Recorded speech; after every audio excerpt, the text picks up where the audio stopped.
அஸ்ஸலாமு அலைக்கும் வரஹ்மத்துல்லாஹி வபரகாத்துஹு.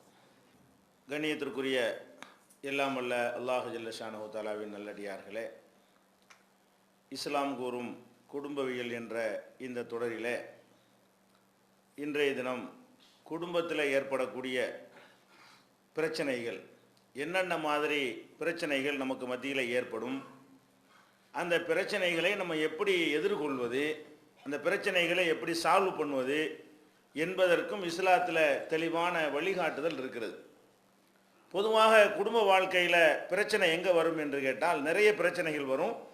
அதில் ஒரு முக்கியமான பிரச்சனை என்னவென்று சொன்னால், திருமணமாகி கணவன் மனைவிக்கு மத்தியில் ஒரு சந்ததி உருவாகலைன்னு வைங்க. ஒரு வருஷம் 2 வருஷத்தில் உருவாகலைன்னா பிரச்சனை ஆகாது. ஒரு 2 ஆண்டுகள் கடந்து விட்டால் என்னவாயிரும், அதுவே ஒரு பெரிய பாரதூரமான பிரச்சனையாக குடும்பத்தில் உருவெடுக்கும். கணவனுக்கும் அது ஒரு பிரச்சனையாக தெரியும், மனைவிக்கும் அது ஒரு பிரச்சனையாக தெரியும், கணவனுடைய குடும்பத்தாருக்கும் அதுதான் பெரிய பாரதூரமான ஒரு பிரச்சனையாக தெரியும். ஒவ்வொருத்தரும் அடுத்தவங்க மேலே பழி போடக்கூடிய வகையில் இந்த பிரச்சனையை அணுகுவார்கள். கணவன் என்ன நினைக்குவான், நம்ம மனைவி குழந்தை பெறுவதற்கு தகுதியற்றவளாக இருக்கிறாள், 5 வருஷம் ஆகிவிட்டது கல்யாணமாகி. ஆரம்பத்திலெல்லாம் பெண்ணு மட்டும்தான் காரணம் நினைச்சாங்க. குழந்தை இல்லைன்னு சொன்னால் யார் தான் காரணம்? பெண்கள் தான் அது காரணம். பெண்கள் அதுக்கு தகுதியானவர்களாக இல்லை, அதுக்கு ஒரு பேர் மலடின்னு வைத்து விடுவார்கள். மலடியாக இருக்கிற காரணத்தினால என்னுடைய மனைவிக்கு குழந்தை இல்லை என்று சொல்லி, என் மருமக குழந்தை பெறலை என்று சொல்லி அது ஒரு இஷ்யூவாக்கி அவளை டார்ச்சர் பண்ணி சித்திரவதை பண்ணி பலவிதமான கொடுமைகளுக்கு உள்ளாக்கப்பட்டு இன்னொரு கல்யாணம் பண்ணி வைக்கணுங்கிறதுக்கெல்லாம் இதை தான் ஒரு காரணமாக்குவாங்க. கணவனுக்கு மகனுக்கு இன்னொரு திருமணம் பண்ணுறதுக்கு எது காரணமாக சொல்லுவாங்க? குழந்தை இல்லைங்கிறத ஒரு காரணமாக சொல்லுவாங்க. இன்னொரு பக்கம் இவங்க வீட்டுக்குள்ளே என்னத்தான் சொன்னாலும் சமூகத்தில் என்ன பேர்னு கேட்டால், இவனுக்கு ஒரு ஆன்மத்தன்மை இல்லைங்கிற மாதிரி தான் சமூகத்தில் பேர். இவன் பொம்பளை மேலே பழிய போட்டுருவான். இவனும் இவனுடைய அம்மாவும் சேர்ந்து கொண்டு குழந்தை இல்லாத காரணம் யாரு? என் மனைவி தான், என் மருமக தான் என்று அவர்கள் ஒரு பக்கம் பழிய போட்டுருவாங்க. அவங்க வீட்டுக்குள்ளே தான் அந்த பழியை போட முடியுமே தவிர வெளி உலகத்தில் இதை எப்படி எடுத்துக்கொள்வாங்க? 5 வருஷமாக குழந்தை இல்லைன்னா இவன்கிட்ட ஏதோ பிரச்சனை இருக்கிறது, இவனுக்கு உடல் ரீதியாக ஏதோ ஒரு கோளாறு இருக்கிறது என்று அதனுடைய பழியை யார் மேலே சுமத்திடுவாங்க? ஆண் மேலே சுமத்தி விடுவார்கள். அப்போ இந்த குழந்தை இல்லைங்கிற ஒரு பிரச்சனை வரும் பொழுது இதெல்லாம் வேறு வகையில் தீர்க்க இயலுமா? குழந்தை வேறு ஏதாவது கொடுக்கல் வாங்கலை தான் தீர்த்துக்கலாம். மன்னிச்சு விடுற மேட்ரா இது? குழந்தை வேணும் மேட்ரா தான். இவனுக்கும் குழந்தை வேணும்னு நினைக்கிறான், அவளும் வேணும்னு நினைக்கிறான், அந்த குடும்பத்தாரும் ஒரு வாரிசு வேணும்னு நினைக்கிறார்கள். குழந்தை இல்லை, இதை பேச்சு சால்வ் பண்ண இயலுமா? வேணும்னு தான் அவர் நினைக்கிறாங்களே, வேணும்னா அது கொடுக்கறது அதுக்கு ஒரே வழியாக இருக்கும். அப்போ இந்த குழந்தை இல்லைங்கிற மாதிரி ஒரு பிரச்சனை இருக்குது பாருங்க. இதுதான் இருக்கிற பிரச்சனைகள்லையே தீர்ப்பதற்கு ரொம்ப கஷ்டமான பிரச்சனை. இந்த பிரச்சனைக்காக வேண்டி எங்களை பிரித்து விடுங்கன்னு 2 பேர் வந்தாங்கன்னு வைங்க, அது ஒன்றும் செய்ய முடியாது. பேசியெல்லாம் கரெக்ட் பண்ணுறது ரொம்ப கஷ்டம். அப்போ இந்த குழந்தையின்மைங்கிற ஒரு பிரச்சனையை சந்திக்கும் பொழுது அதை பெரும்பாலானவர்கள் அதனுடைய உண்மை விஷயங்களை விளங்கி கொள்வது கிடையாது. குழந்தை இல்லைன்னு சொல்கிறாங்க இல்லையா, குழந்தை இல்லைன்னு பிரச்சனை உள்ளவர்களை எடுத்துக்கொண்டீர்களே, ஆனால் அதில் ஒரு 1000ல் ஒருவருக்கு தான் பிரச்சனை இருக்கும். 1999 பேருக்கு பிரச்சனை இருக்காது. அவனுக்கு இல்லற வாழ்க்கையை பற்றி அவனுக்கும் அவளுக்கும் புரியாத காரணத்தினால தான் அவங்களுக்கு அது பிரச்சனை ஆகிக்கொண்டிருக்கிறதே தவிர, பெரும்பாலும் உடல் ரீதியாக ஒரு கோளாறு இல்லாதவர்களாக இருந்தாலும் குழந்தை இல்லாமல் இருக்கும். இவனுக்கும் குறை இல்லாமல் இருக்கலாம், அவளுக்கும் குறை இல்லாமல் இருக்கலாம். எந்த விதமான டெஸ்ட்டுக்கு போனாலும் எல்லாம் நார்மல்னு சொல்லிடுவாங்க. எந்த டெஸ்ட், பெண்ணை கொண்டு போய் டெஸ்ட் பண்ணாலும் சரி, ஆணை கொண்டு போய் டெஸ்ட் பண்ணாலும் சரி, இல்லை எந்த ஒரு குறையும் கிடையாது, எல்லாம் கரெக்டாக தான் இருக்குது என்று சொல்லி விடுவார்கள். இப்படி கரெக்டாக இருக்குன்னு சொன்ன பிறகும் குழந்தை இருக்காது. இப்போ என்ன நினைக்கிறான்? அப்போ ஏதோ ஒரு பிரச்சனை இருக்குதுன்னு சொல்லிட்டு தான் அவன் நினைக்கிறான். டாக்டர்களுக்கு ஒழுங்காக விளங்க முடியல, வேறு டாக்டர்கிட்ட போவோம். இந்த மாதிரியாக வெள்ளம் என்ன இருக்கிறது, இங்கிலீஷ் வைத்தியனுக்கு ஒன்றும் தெரியும், நாட்டு வைத்தியத்திட்ட போவோம், நாட்டு வைத்தியனுக்கு ஒன்றும் புரியலை, நம்ம ஹோமியோபதிக்கு போவோம். இப்படின்னு வகை வகையாக பலவிதமான மருத்துவத்தை நாடக்கூடிய நிலைமையை நம்ம பார்க்கிறோம். இதில் என்ன பிரச்சனை? இந்த உடற்கூறு சம்பந்தமான அடிப்படையான சில விஷயங்களை விளங்கி கொண்டார்களே, ஆனால் இந்த குழந்தையின்மைங்கிறது பிரச்சனை சின்ன ஒரு மேட்ரு. ஈஸியாக மருத்துவர்கிட்ட போய் அணுகாமலேயே நம்மளே சரி செய்து கொள்ளக்கூடிய ஒரு மேட்ரு தான் அது. இந்த மாதிரி குறைவுடையவர்களை எடுத்துக்கொண்டீர்களே, ஆனால் இப்படி குறைவுடைய 1000 பேர் எடுத்துக்கிட்டீங்கன்னு சொன்னால் ஒரு ஆளுக்கு தான் ட்ரீட்மெண்ட் பண்ணுற அளவில் இருக்கும். மீதி பேரெல்லாம் இல்லற வாழ்க்கையினுடைய சூட்சமத்தை கரெக்டாக புரிந்து கொண்டார்களே, ஆனால் அவங்களுக்கு வந்து எந்த ஒரு மருத்துவம் செய்யாமலேயே அவங்களுக்கு அல்லாஹ் நான் என்ன செய்வான், குழந்தையை கொடுத்துருவான். அதற்கான அமைப்பில் தான் நல்லா என்ன செஞ்சிருக்கிறான், மனிதர்களை படைத்திருக்கிறான். அப்போ நம்ம இதில் என்ன விளங்கணும், குழந்தை உருவாகுதல்னா எப்படி, எப்போ உண்டாகும், அதனுடைய தன்மை என்ன, இதை விளங்கி கொண்டால் எந்த பிரச்சனையும் இருக்காது. அதுக்கு தகுந்தவாறு நம்முடைய எதனை செஞ்சிடணும், இல்வாழ்க்கையை மாற்றி கொள்ள வேண்டும். அது என்ன, இப்போ குழந்தை உருவாகின்ற எப்படி என்று சொன்னால், பெண்களை பொறுத்த வரைக்கும் மனித இனத்திலையும் செங்குத்தாக நிற்கக்கூடிய இனங்களை எடுத்துக்கொண்டீர்களே ஆனால் அவங்களுக்கு மாத்திரம் மாதவிடாய் வர்றதை நீங்கள் பார்க்குறீங்க. ஆடு மாடு கழுதைக்கெல்லாம் வராது. ஆடு மாடு கழுதை குதிரைகளெல்லாம் உள்ள பெண் இனம் இருக்குது இல்லையா, அவைகளுக்கெல்லாம் என்ன கிடையாது, மாதவிடாய்ங்கிறது கிடையாது. மனிதன், இந்த சிம்பன்சி, குரங்கு, இந்த மாதிரி இதுக்கெல்லாம் என்ன இருக்கு, மாதவிடாய் இருக்கிறது. இந்த மாதவிடாய் முதல்ல மாதவிடாய்னா என்ன, மாதவிடாய்ங்கிறாங்கல்ல, அதிலேருந்து விளங்க வேண்டும். அதிலேருந்து ஆண்களும் விளங்கி வைத்திருக்க வேண்டும், பெண்களும் விளங்கி வைத்திருக்க வேண்டும். விளங்கி வைத்திருந்தார்களே ஆனால் குழந்தையின்மை, நமக்கு குழந்தை இல்லாததுக்கு என்ன காரணம் என்பதை நாமே தெரிந்து கொள்ளலாம். நம்மளே என்ன செய்யலாம், அது மாதிரியான காரணங்களை விளங்கி கொள்ளலாம். என்னன்னு கேட்டால், ஒவ்வொரு மாதமும் குழந்தை உருவாவதற்காக வேண்டி பெண்ணிடம் இருந்து ஒரு கருமுட்டை என்ன செய்யும், வெளிப்பட்டு வரும். ஒரு மாதத்துக்கு ஒரே ஒரு கருமுட்டை என்ன செய்யும், வெளிப்பட்டு வரும். இந்த கருமுட்டைங்கிறது அவங்களுடைய சினை பையில் வந்து 3 லட்சம் சினை முட்டை இருக்குன்னு சொல்கிறான். ஒவ்வொரு பெண்ணுடைய சினை பையின்னு ஒன்று இருக்கு இல்லையா, அந்த சினையை உண்டாக்கக்கூடிய பை, அதில் எத்தனை இருக்குன்னு கேட்டால் 3 லட்சம் இருக்குன்னு சொல்கிறான். 3 லட்சம் யூஸ் ஆகுமா? 3 லட்சம் மாதத்துக்கு ஒன்று யூஸ் பண்ணால் எத்தனை வயசு கொடுக்குறது? 3 லட்சத்தையும் வெளியே ஒரு 30 வருஷம் 15 வயசில் உங்களுக்கு இந்த மாதிரி மாதவிடாய் வர ஆரம்பிக்குன்னு வைங்களேன், 45 வயசில் நின்று போயிட போகுது. 30 வருஷம் மாதத்துக்கு 1 3 36 360 மட்டும் தான் செலவாகும்.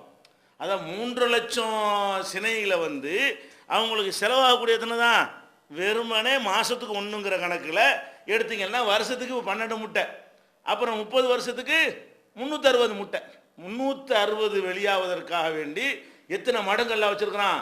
அல்லாவுடைய வேலை அப்படித்தான். நம்மளாம் என்ன செய்வோம், ஒரு வண்டிக்கு 4 டயரை போட்டு எடுத்தோம்னா ஒரே ஒரு ஸ்டெப்னி தான் கொடுப்பாங்க, 4க்கு 4 கூட தர மாட்டாங்க. 1க்கு 1 வச்சு 4 டயருக்கு 8 டயர் தருவானா, அப்படி தரமாட்டான். ஆனால் அல்லா என்ன செய்யறான், உனக்கு செலவாகிறது 360 தான், வைக்கிறது பறக்கத்தான் வைக்கிறான். அது செலவே ஆகாது. நூஹு நபியுடைய வயசு கொடுத்தாலும் செலவாகாது. நூஹு நபி கொடுத்த மாதிரி 1000 வருஷத்தை ஒரு பொம்பளையை கொடுத்தாலும் 1000 வருஷத்துக்கு எத்தனை செலவாயிரும், 3 லட்சம் செலவாயிருமா? அப்போ 3 லட்சம் சினையை ஒரு சினையாக வச்சிருக்கிறான். ஒன்று என்னவாக, அது முட்டையாக உண்டாகும், ஒன்று முட்டையாக உண்டாகும். அதான் சினை முட்டைங்கிறது. அதில் என்ன ஆகும்னு கேட்டால், ஒவ்வொரு மாதமும் அந்த சினையில் உள்ள 30 சினை என்ன செய்யும்னு கேட்டால், அது முட்டையாக உருவாவதற்கு தயாராகும். அந்த 30ல் 29 தோல்வி அடைஞ்சிரும். ஒரே ஒரு முட்டை மட்டும் என்ன செய்யும், எல்லாத்தையும் மிஞ்சி அது மட்டும் ஒரு கருவை உண்டாக்கி அது மட்டும் கொஞ்சம் பெருசாக என்ன செய்யும், வளரும். இந்த முட்டை வளர்ந்தவுடனே அது என்ன செய்யும்னு கேட்டால், ஒரு குறிப்பிட்ட நாளில் அந்த கருப்பையிலேருந்து வெளிப்பட்டு வாசலில் வந்து கரெக்டாக என்ன செய்யும், நிற்கும். அப்போ வாசலில் நிற்கக்கூடிய நேரத்தில் அந்த முட்டை தான் குழந்தைய உருவாக போகுது. அந்த ஒரு முட்டை இருக்குது பாருங்களேன், அதுதான் குழந்தையா உருவாதுங்கிறான். அப்போ இந்த முட்டை குழந்தையா உண்டானா என்ன செய்யறது அப்படிங்கிறதுக்காக வேண்டி கருப்பையில் என்ன செய்யணும், மாதம் ஒரு விதமான சேஃப்டி ஏற்பாடுகள் செய்யப்படுகிறது. இந்த முட்டை வெளியேன உடனே கர்ப்பப்பை இருக்குல்ல, அந்த கர்ப்பப்பையில் வந்து குழந்தை உண்டாயிடுச்சுன்னு சொன்னால் அதுக்கு எந்த விதமான அதிர்ச்சியும் இல்லாமல், அதுக்கு கஷ்டம் இல்லாமல், உறுத்தல் இல்லாமல், பஞ்சு மாதிரி ஒரு சொகுசாது இருக்கணும் என்பதற்காக வேண்டி கர்ப்பப்பையை சுற்றி அந்த சுவர்களில் எல்லாம் சில கெமிக்கல் எல்லாம் என்ன செய்யறான், உருவாக்கி அந்த முசுன்னு இருக்கிற மாதிரி சில ஏற்பாடுகளை வந்து கருப்பையை சுற்றி என்ன செய்யறான், எல்லாம் வந்து உண்டாக்கிடுறான். எதுக்காக வேண்டி, இந்த குழந்தை ஏன்னு கேட்டால் நம்ம நிற்கிறோம்ல, நிற்கிறதுக்கு தான் சேஃப்டி தேவை. ஆடு மாடுலாம் குனிஞ்சாப்புல இருக்குது, அது அப்படி கடந்துக்கிறோம். ஆடு மாட்டினுடைய கர்ப்பப்பையில் உருவாகிற குழந்தைகள் எல்லாம் எப்படி இருக்கு, இப்படி தான் நிற்கிது ஆடலாம். அப்போ தொட்டில் மாதிரி கிடக்காது. நம்மளுடைய குழந்தை எப்படி இருக்கு, இப்படி நிற்கிது. நம்ம எல்லாம் செங்குத்தா நிற்கிறோம்ல, அப்போ செங்குத்தா நிற்கல அழுத்தம் கூடும். இப்படி தொட்டில் மாதிரி தொங்க போட்டீங்கன்னா குழந்தைய நீங்கள் அழுத்த மாட்டீங்க. அதனால் ஆடு மாடுகள்லாம் இந்த சேஃப்டி கருவறையில் என்ன செய்யலை, சேஃப்டியான சில ஏற்பாடுகள்லாம் அதுக்கு தேவையற்று போய் விடுகிறது. செங்குத்தாக நிற்கும் பொழுது கர்ப்பப்பை இப்படி நிற்கிறோம்ல, இப்படி இழுத்தாப்புல நிற்கும்போது என்ன செய்ய, அந்த குழந்தைய நம்ம உடம்பே அழுத்தும். அது மாதிரி அழுத்தக்கூடிய படைப்பினங்களாக யார் செங்குத்தாக நிற்கிற மாதிரி படைக்கப்பட்டிருக்கிறாங்களோ அந்த மாதிரி படைப்புகள் எல்லாம் என்ன செய்யறாங்க, அது இறைவன் இருக்கிறாங்கிறதுலாம் ஆதாரம். ஆடு மாட்டு கொடுக்காம அதுக்கு அந்த அமைப்பே பாதுகாத்துக்கொள்ளும். இவனுக்கு வேற ஒரு செட்டிங் பண்ணணும். மனுஷனை பாதுகாக்க என்ன செய்யணும், அவனை உருவாக்கி வளர்க்குறதா இருந்தால் வேற ஒரு பாதுகாப்பு ஏற்பாடு பண்ணணும் என்பதற்காக வேண்டி தான் அது வந்து ஒரு அறை மாதிரி கற்பப்பை அறை இருக்குல்ல, அந்த சுவருக்கு மேலே இன்னொரு சுவர் மாதிரி ஒரு வெள்ளை அடிக்கிற மாதிரி பூசுறோம்ல, அந்த மாதிரி ஒரு பூச்சி நடக்குது. சிமெண்ட்டில் வீட்டை கட்டிவிட்டு மேலே தண்ணி கிண்ணி போகக்கூடாது பூசுறோம்ல, தண்ணி ஊற்றினாலும் உள்ளே போகாத அளவுக்கு. அது மாதிரி அல்லாஹ் என்ன செய்கிறான், அதுல உள் பூச்சி ஒன்று பூசுறான். அந்த பூச்சி என்ன செய்யும், அந்த குழந்தையை காப்பாற்றக்கூடியதாக, அந்த குழந்தைக்கு ஒரு அரவணைப்பாக இருக்கக்கூடியதாக அமைஞ்சிருக்கும். இது எப்போ நடக்கிறது, இந்த முட்டை வளர்ந்துக்கிட்டு இருக்கும் பொழுது அங்கே ஒரு செட்டிங் என்ன செய்யும் நடந்துக்கிட்டே இருக்கும். அந்த முட்டை வந்து அந்த ஆணிடமிருந்து செல்லக்கூடிய உயிரணு அந்த முட்டையில் ஜாயிண்ட் ஆகலைன்னு வைங்க, உடனே நினைஞ்சிறேன் முட்டை வந்து செத்துரும். அந்த முட்டையுடைய லைஃப் வந்து 24 மணி நேரம் தான். நல்லா விளங்கிக்கணும், ஒரு மாதத்துக்கு ஒரு முட்டை ஒரு பெண்ணிடத்தில் வெளியாகும். அது என்னைக்கு வெளியாகிறதோ அன்னையில இருந்து 24 மணி நேரத்துக்கு தான் அது உசுரோடு இருக்கும்.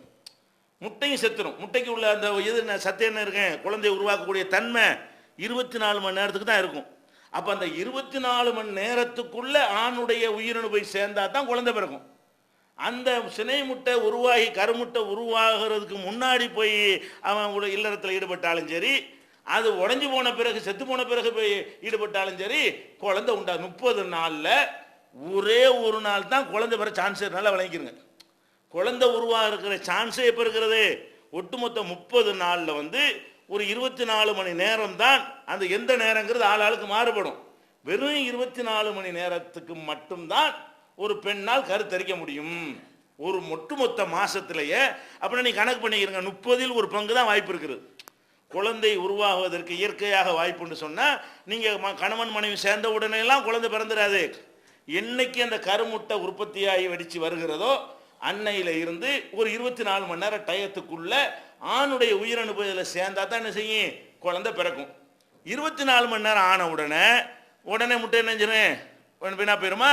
உடனே கற்பப்பறையில் ஏற்பாடுலாம் இருக்குல்ல, அந்த ஏற்பாடுலாம் என்ன செய்யும், செவர் மாதிரி எல்லாம் பூசினான்ல, அதெல்லாம் அப்படி சுரண்டி தேவையில்லை இனிமே, அதெல்லாம் வெளியேற்றணுமா இல்லையா, அதெல்லாம் அப்படி வேற மாதிரி ரசாயன மாற்றங்கள் ஏற்பட்டு ஒரு கழிவு பொருளாக அது வருகிறது. இந்த முட்டைக்கு இனிமேல் வேலை இல்லைன்னு ஆன உடனே குழந்தை உற்பத்தியாக போறது இல்லை. ஒரு முட்டை தானே, அடுத்த மாதத்துக்கு தானே. இப்போ இந்த பாதுகாப்பு ஏற்பாடு தேவையில்லைன்னு என்ன செய்யறான்ல, அதை வேற மாதிரி மாற்றி அதை கழிவு பொருளாக்குறான். அந்த கழிவு தான் மாதவிடாய்.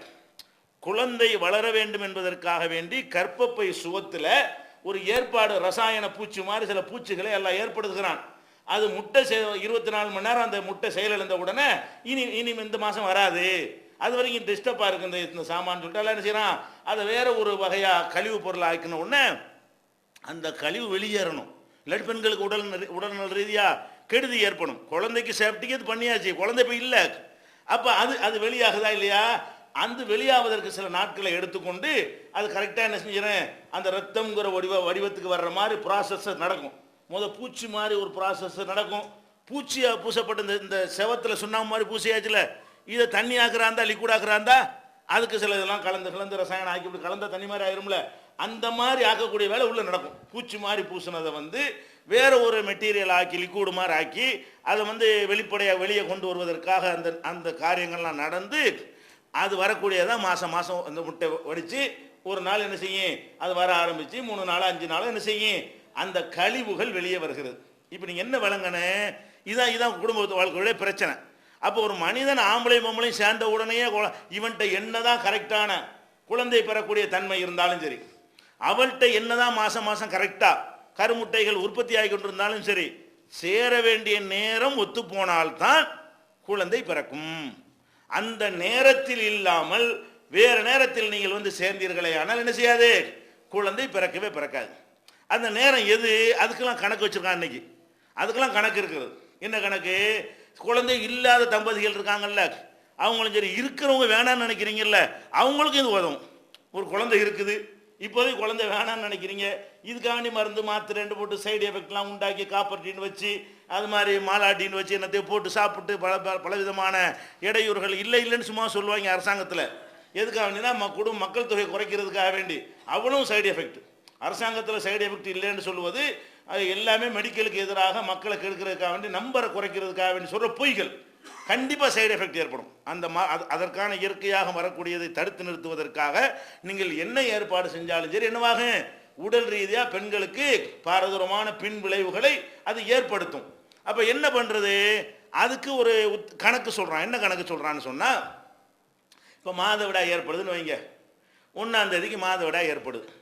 இந்த 1ஆம் தேதியில இருந்து 10ஆம் தேதி வரைக்கும் வச்சுக்கிறங்க. 1ஆம் தேதி முடிவுரக நாளில் ஆரம்பிக்கிற நாள் என்னைக்கு மாதவிடாய் ஆரம்பிக்கிறதோ அன்னைக்கு எடுத்துக்கிறங்க. அன்னையிலேருந்து 10 நாள் எண்ணிக்கிறங்க. இந்த 10 நாளில் முட்டை உண்டாகவே செய்யாது. அப்போ தான் ப்ராசஸ் நடந்துக்கிட்டே இருக்கும். அந்த முட்டை வந்து கருவாகிற அளவுக்கு வளரணும்ல, அது வளர்ச்சி வேலையை ஆரம்பி அதுக்குரிய ஹார்மோன்கள்லாம் அங்கே சுரந்து அந்த முட்டையை வளர்க்க செய்யும் இல்லையா. அப்போ என்ன அதில் சொல்கிறாங்க, இப்போ உதாரணம் ஒரு பெண்ணுக்கு ஒரு 3 நாளில் மாதவிடாய் நின்றுச்சுன்னு வைங்க. மாதவிடாய் நின்ற ஒரு 7 நாளைக்கு என்னத்தை நீங்கள் இல்லறல ஈடுபட்டாலும் சரி குழந்தை உண்டாகாது. ஏன், ஆணிடமிருந்து உயிரணு வெளிப்பட்டாலும் அதை குழந்தையா உருவாக்குறதுக்கு வந்து முட்டை வேணும், கருமுட்டை வேணும். அங்கே கருமுட்டை இல்லை. பெண்ணுடைய கர்ப்பப்பையில் என்ன இல்லை, கருமுட்டை இப்போதான் நடந்து கொண்டு இருக்கிறது, ப்ராசஸரில் இருக்குன்னு சொல்லுவாங்க இல்லையா.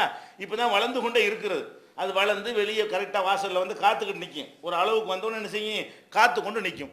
அப்போ அந்த ப்ராசஸ் நடந்து கொண்டு இருக்கக்கூடிய நேரத்தில் அந்த முட்டை வந்து குழந்தையை ஏற்றுக்கொள்ளக்கூடிய அளவுக்கு வளர்ந்துருக்காதுங்கும் பொழுது அந்த நாட்களில் என்ன 3 நாள் மாதம் நின்றுச்சுன்னு சொன்னால் அந்த 7 நாள்லையும் கண்டிப்பாக என்ன செய்யாது, உண்டாகாது.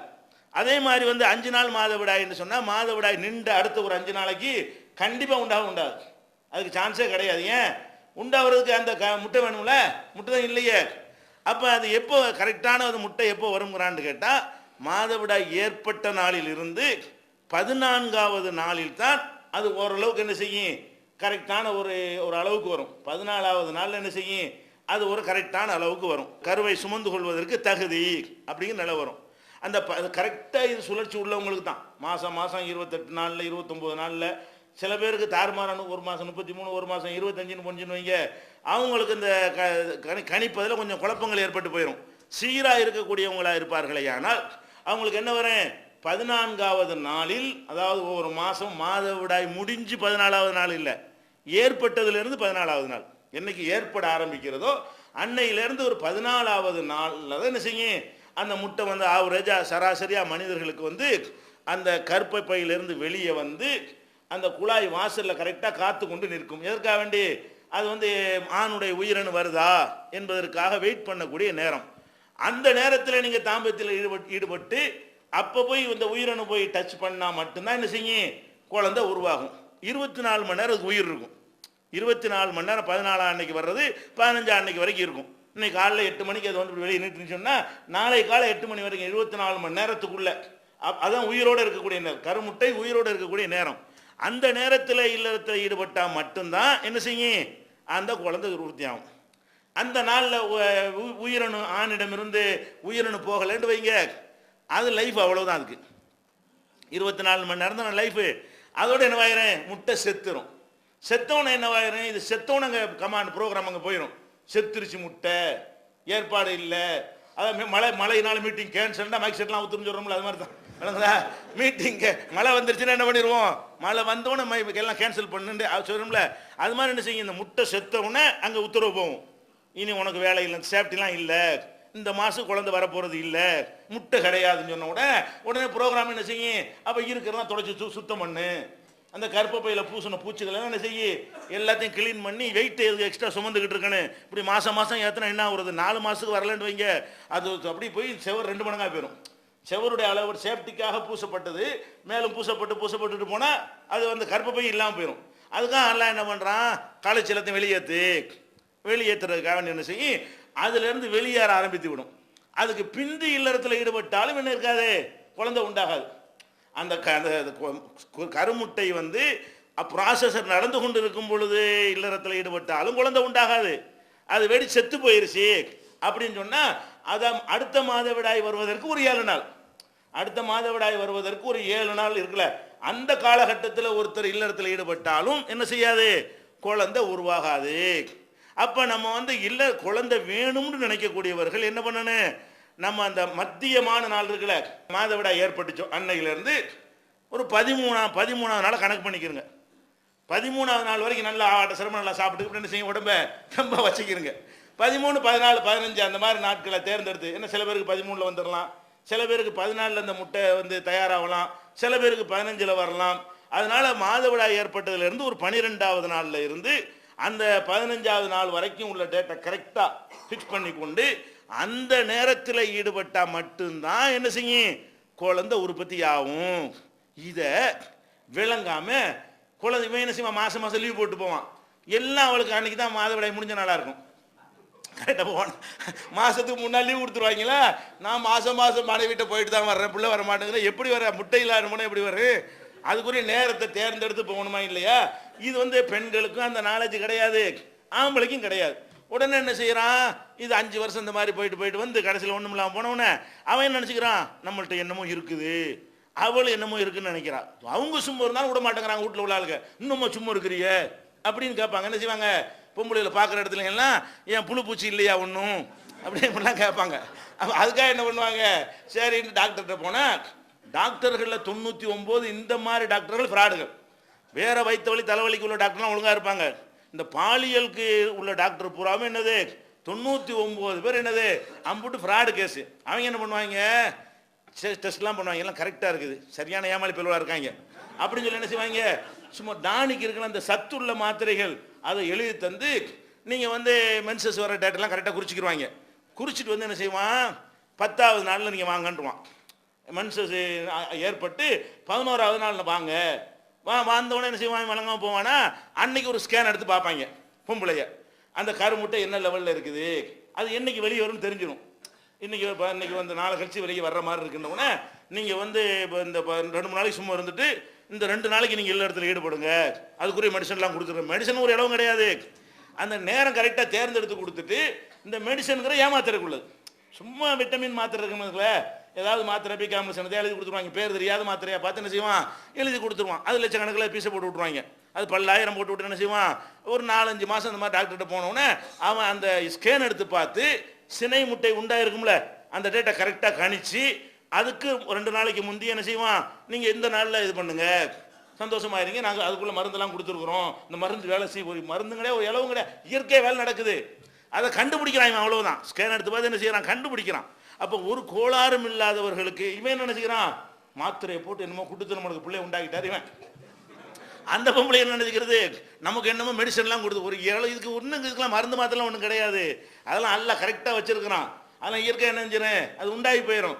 இந்த மாதிரி உள்ள டாக்டர்கள் பூரா செய்கிற வேலை என்னன்னு கேட்டால் இதை தான் தெரிஞ்சு வச்சிருக்கான் எல்லா டாக்டரும். எதை, இந்த நாளில் முட்டை உண்டாகும், இந்த நாளில் அது வளராது, இவன் இந்த நாளில் இதை பண்ணிக்கிட்டு இருக்கிறாங்க, இவங்க சரியாக தேர்ந்தெடுத்து இவங்க செய்ய தெரியலை, அதனால இவங்களுக்கு ஃபெயிலியர் ஆகிட்டு இருக்கிறது. நம்ம என்ன செய்வோம், இந்த அறியாமையை பயன்படுத்தி கொண்டு அது பெரிய உடல் ரீதியாக ஃபிசிக்கலாக அவனுக்கு என்னமோ இருக்கிற மாதிரி பயங்கரமாக சித்தரித்து பெரிய அளவில் என்ன செய்யணும், பெரிய பெரிய மருத்துவமனைலாம் இருக்குது.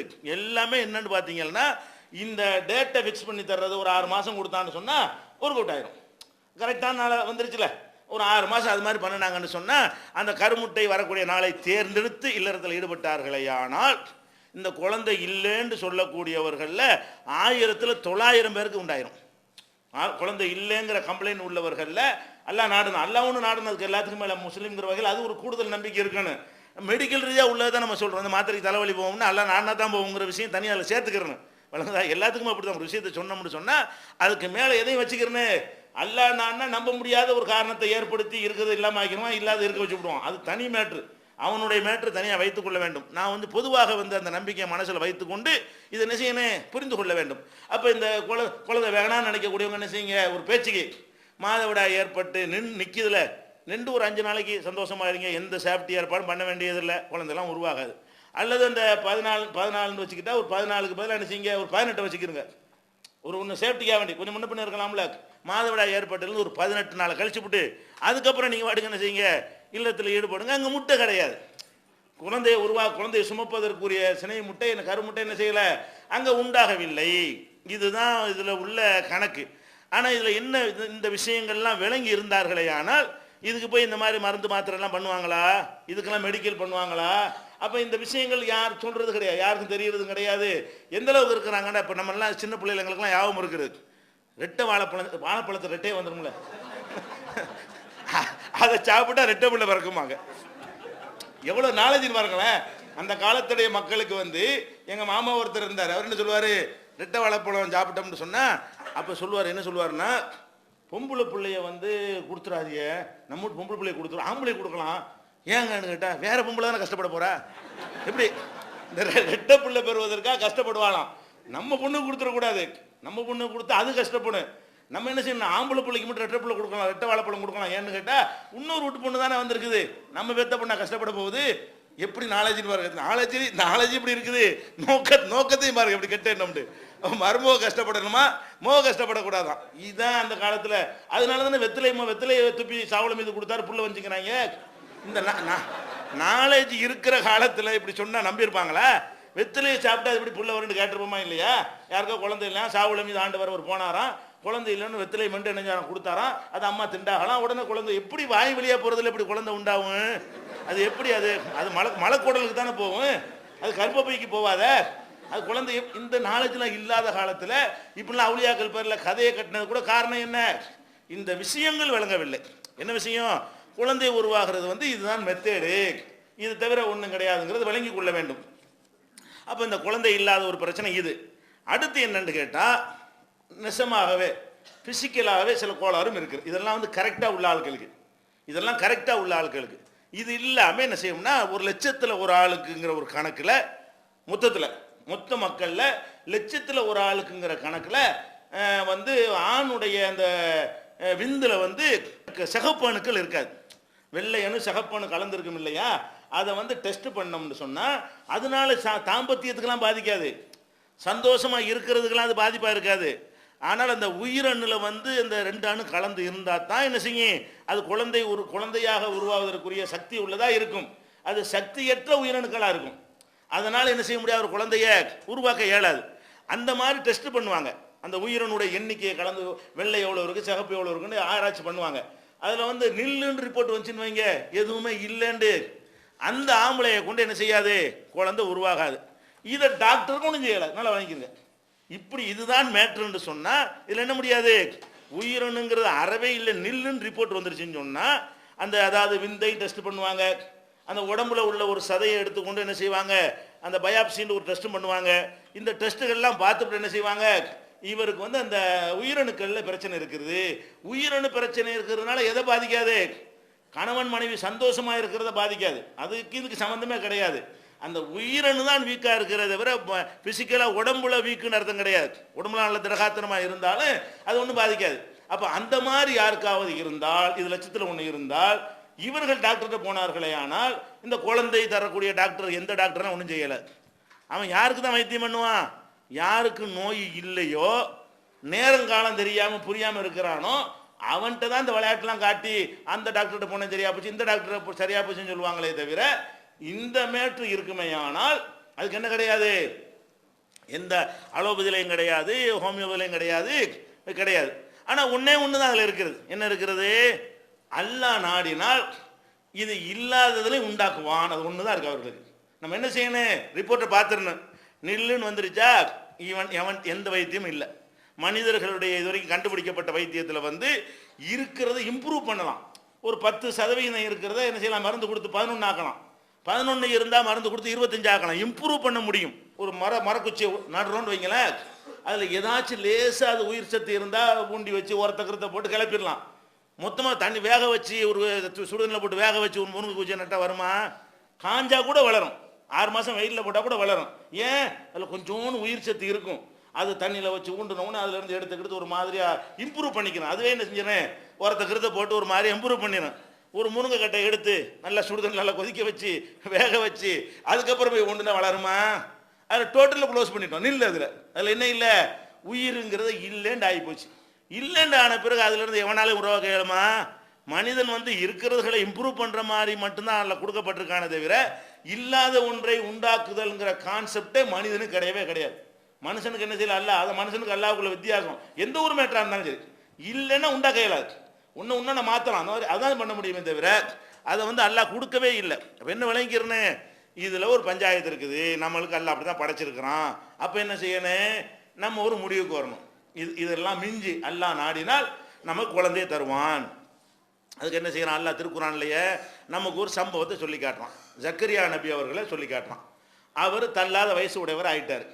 ஆம்பளை தள்ளாத வயசு உடையவர் ஆனாலும் அவர் குழந்தை பெறக்கூடிய உயிரினம் இருந்து கொண்டே இருக்கும். ஆம்பளை மேட்ரு கிடையாது. ஜக்கரியா நபி அவர் 90 வயசுக்காரராக இருக்கட்டும், அவர் கொஞ்சம் உடல்லாம் கரெக்டாக வாட்ட சட்டமாக வைத்து ஒழுங்காக உடலை பேணி கொண்டு இருந்திருந்தா அவருக்கு என்ன செய்யாது, அவருடைய உயிரினவுல பிரச்சனை இருக்காது. அவரை கொண்டு ஒரு குழந்தை என்ன செய்ய முடியும், உருவாக முடியும். அதில் பிரச்சனை வராது.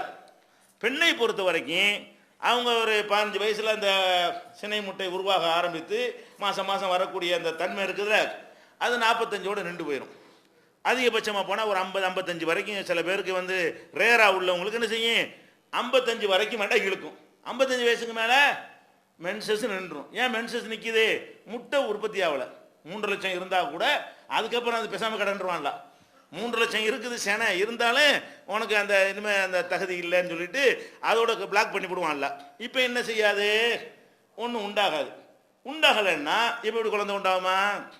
இதுக்கப்புறம் அவங்க சந்தோஷமாக என்ன தான் பண்ணுனா கூட என்ன செய்யாது, குழந்தை உண்டாகாது. ஏன், இவரிடமிருந்து உயிரணுக்கள் வெளிப்பட்டாலும் அதை வந்து குழந்தையாக மாற்றக்கூடிய கரு வந்து அங்கே இல்லை, அங்கே உற்பத்தி ஆகவில்லை. இப்போ ஜக்கரியா நபியை பொறுத்த வரைக்கும் அவருக்கு அல்ல ஒரு பிள்ளைய கொடுத்தான்ல, ஒரு 25 வயசு பொண்ணை கல்யாணம் பண்ணி பிள்ளைய கொடுத்தானா, அதே பொண்டாட்டி கொடுத்தானா? அவர் தள்ளாத வயசுடையவர் ஆயிட்டாரு. அவரே என்ன சொல்றாருன்னா, வம்ர அத்தி ஆகிரும், என் மனைவி பிள்ளை பெறும் தகுதியற்றவளாக இருக்கிறாள். அல்லாஹ் துஆ செய்றாரு, நான் வந்து கிழவனாக இருக்கிறேன், என் மனைவி பிள்ளை பெறும் தகுதியற்றவளாக இருக்கிறாள். ஆனாலும் முன்னிடத்தில் நான் கேட்காம யார்கிட்ட போய் கேட்பேன், குழந்தை இல்லை எனக்கு. ஜக்கரியா நபி சொல்றாங்க, இறைவா எங்க கணக்குப்படி எனக்கு குழந்தை உருவாகாது. ஏன், என்னிடத்துல என்னதான் உயிரினம் இருந்தாலும் என் மனைவி வந்து ஆக்கிருங்கிறார். ஆக்கிருன்னா மலடின்னு மொழிவி இருப்பாங்க. அது பிள்ளை பேரு பெரும் தகுதியற்றவள், அதுக்கு பொருள் தகுதியற்றவள் தானே. 60 வயசு பொம்பளை வந்து மலடி தான், ஒரு எந்த பெண்ணா இருந்தாலும் சரி. ஏன், 60 வயசுக்கு மேலே அவளுக்கு எந்த இது உண்டாகாது, கரு முட்டை என்ன செய்யாது, உற்பத்தி ஆகாது. மாதவிடாய் நிற்கிறது தான் கணக்கு. அப்போ அந்த மாதிரி வயசில் இருக்கிறாளே என் மனைவி, ஆனால் எனக்கு ஒரு பிள்ளை வேணும். நான் வந்து உன்கிட்ட லம்மக்குன் பி துஆயிக ரப்பி ஷகியா, உன்னிடத்தில் நான் பிரார்த்தனை செய்வதிலிருந்து நான் வந்து துர்பாக்கியசாலி ஆக மாட்டேன், விட மாட்டேன், நான் கேட்கத்தான் செய்வேன். உலகமே முடியாதுன்னு சொன்னாலும் சரி நான் உன்கிட்ட கேட்பேன் அப்படின்னு கேட்குறாரு. அவங்க அல்லாஹ் உடனே என்ன செய்யறான், ஏத்துக்குள்ள நினைச்சிட்டானா, உடனே ஜக்கரியா கூப்பிட்டான், போ உனக்கு ஒரு பிள்ளையை தந்துட்டோம். ஒரு பிள்ளையை பற்றி ஒன்று நற்செய்தி சொல்கிறேன், பேரை வச்சே கொடுத்துட்டான்ல. இன்ன பஷீருக்கு பி குலாமின் இஸ்முஹு யஹ்யா, யஹ்யா என்ற பெயரை சூட்டி உனக்கு ஒரு பிள்ளையை நாங்கள் தந்து விட்டோம். இந்த யஹ்யாங்கிற பேர் இதுக்கு முந்தி யாருக்கும் வைக்கப்பட்டதில்லை. லம் நஜால் லஹு மின் கப்லு சமியா, இதுக்கு முன்னாடி இந்த பேரை யாருக்கும் வைக்கல. முதல்ல இந்த யஹ்யாங்கிற பேரையும் சூட்டி உனக்கு ஒரு பிள்ளையை தர்றோம்.